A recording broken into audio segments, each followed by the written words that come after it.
कि सिबात सर, जब कोई निरंकुश हो जाता है, जब किसी को अनलिमिटेड पावर हो जाती है, तो कहते हैं ना कि पावर का नशा जो है सर चढ़ के ऐसा बोलता है, वो कहता है मैं खत्म तो हो ही रहा हूं। पाकिस्तान तो वैसे भी फेल्ड स्टेट है। अल्टीमेटली जर्नल्स जाके बसते हैं यूरोप में, अमेरिका में, अलग अलग, दुबई में, तो उसको कोई फर्क नहीं पड़ता उसका मुल्क खत्म हो जाए। लेकिन क्या हिंदुस्तान के लिए ये अनलिमिटेड पावर वाला मुनीर टेंशन का विषय आपको लगता है कि भाई ये तो कुछ भी कर सकता है? हाँ बिल्कुल, इसमें कोई शक नहीं। देखो, यह सच्चाई है कि लास्ट 78 साल में ज्यादातर जो पावर थी वो पाकिस्तान की आर्मी के पास रही। अगर उसके पास उसने डायरेक्ट पावर नहीं थी तो पीछे से पावर थी। अब उसको एक ट्रिक आ गई है फौज को कि भाई आप ना पावर सिविल को दे के रखो, मगर असली पावर आपके पास।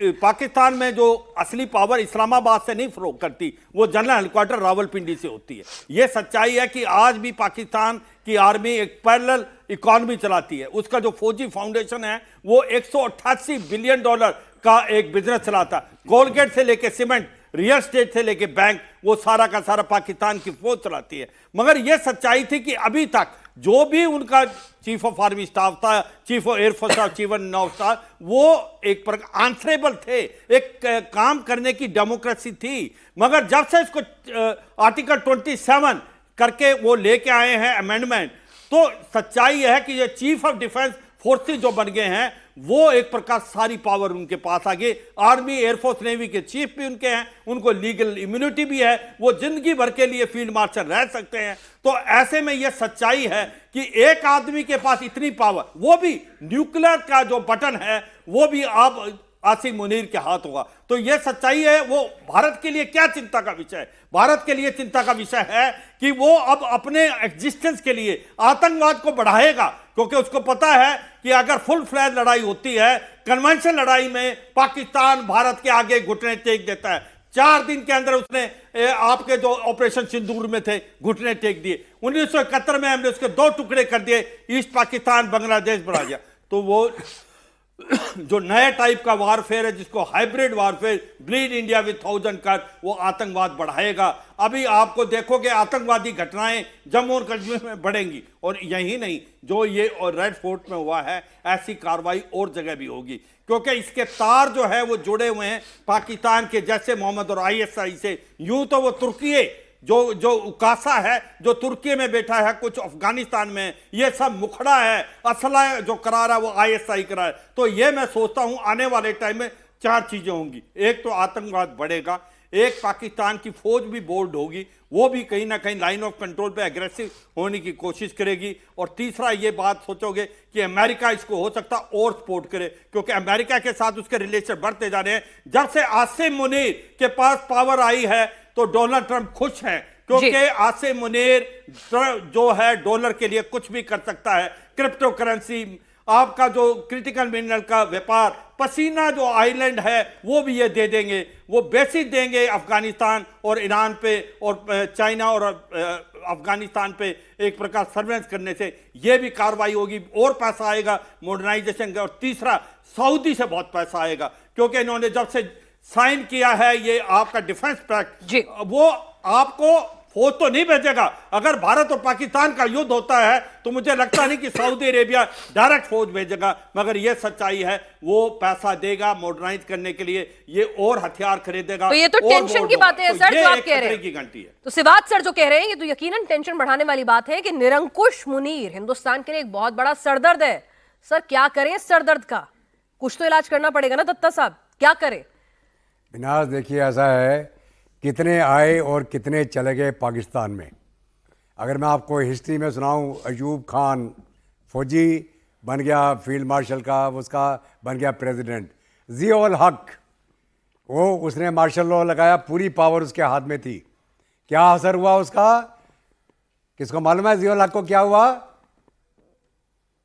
वो मारा गया, हवाई जहाज क्रैश हो गया उसका। ठीक है, उसके बाद आया परवेज मुशर्रफ, उसने कारगिल का जंग करा, उसके बाद प्रेसिडेंट बन गया, कू कर दिया, पूरी पावर लेगी। आज के दिन में इसको अगर पावर 27th अमेंडमेंट करके दे दी गई है, उससे भारत को क्या फर्क पड़ता है? ऐसे टटपुंजिया हमने कितने देखे, कितने मार दिए, कितने खत्म हो गए। पाकिस्तान वही का वही, भारत बढ़ता चला जा रहा है। जो ये कॉइन बनाया था ब्लीड इंडिया बाय 1000 कट्स, ये बनाया था जियाउल हक ने। जियाउल हक का था ओप टोपैक कि मैं जंग तो लड़ नहीं सकता, ये छोटे मोटे बम ब्लास्ट करते रहो भारत के अंदर, ये मेरे पर हमला तो करेंगे नहीं क्योंकि टेररिज्म है तो मैं सेफ हूँ। Bleed India with 1000 cuts. अभी Pakistan is bleeding by 4 cuts. हमें 1000 कट करने की जरूरत नहीं है, 100 सुनार की 1 लोहार की वो है वहां पे। सर लेकिन लोहार कब मारेगा? सवाल ये है कि इंतजार करेंगे कि मुनीर कुछ हिमाकत करे या फिर मारेंगे? बता रहा हूँ। हाँ। बलूचिस्तान अलग होने को तैयार खड़ा, टीटीपी रोज मार रहा है, पाकिस्तानी फौजी लगातार शहीद हो रहे हैं। पीओके में है, सिंधु देश का मूवमेंट चल रहा है और उस तरफ अफगानिस्तान, इस तरफ भारत की फौजें बैठी हैं। तो पाकिस्तान का मुनीर हो चाहे कोई भी हो, हमको कोई फर्क नहीं पड़ता है। ये कोई हिमाकत करे, इसको ऐसे जूते मारेंगे कि ये अपनी ये पूरी हेकड़ी भूल जाएगा। ठीक है, जो ये चीफ ऑफ डिफेंस फोर्सेस बन गया है उससे हमको क्या फर्क पड़ता है? पहले थे ना इनके कितने वो। तो मेरा कहने का मतलब ये है, ये इसके पास कोई हिमाकत करने की हिम्मत नहीं है, ना ये टेररिज्म कर सकता है, और करेगा तो भारत इसको ऐसा लपेटेगा कि ना पाकिस्तान रहेगा ना ये रहेगा। और अगर पहले वाले मारे गए तो ये नहीं मारा जा सकता क्या? इसने तो अपनी फैमिली भेज दी वहाँ अमेरिका में, वो अमेरिकन सिटीजनशिप मिल गया है, इसको भी मिल गया होगा पीछे की डोर से। तो कहने का मतलब यह है, कितने आए कितने चले गए, ये नया आके भारत के खिलाफ क्या करेगा? कुछ नहीं कर सकता। भारत का मुकाबला पाकिस्तान कर ही नहीं सकता।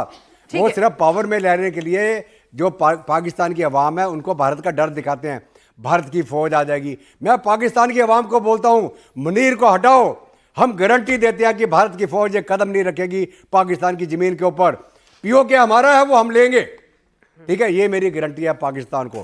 पाकिस्तान की आवाम अपने हक के लिए लड़े। पाकिस्तान के अंदर डेमोक्रेसी है तो डेमोक्रेटिक फोर्सेस अपना हक मांगे। वहाँ की जो जुडिशरी है, वहाँ का जो एग्जीक्यूटिव है, वहाँ का जो पॉलिटिशियंस है, मर गए क्या?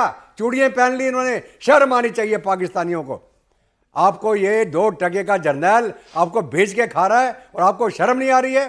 तो पिनाज कोई फिक्र करने की ज़रूरत नहीं है, हमें इसकी कोई परवाह करने की ज़रूरत नहीं है। दोबारा दोहरा रहा हूँ, कितने आए कितने चले गए, भारत है और भारत आगे। चलिए।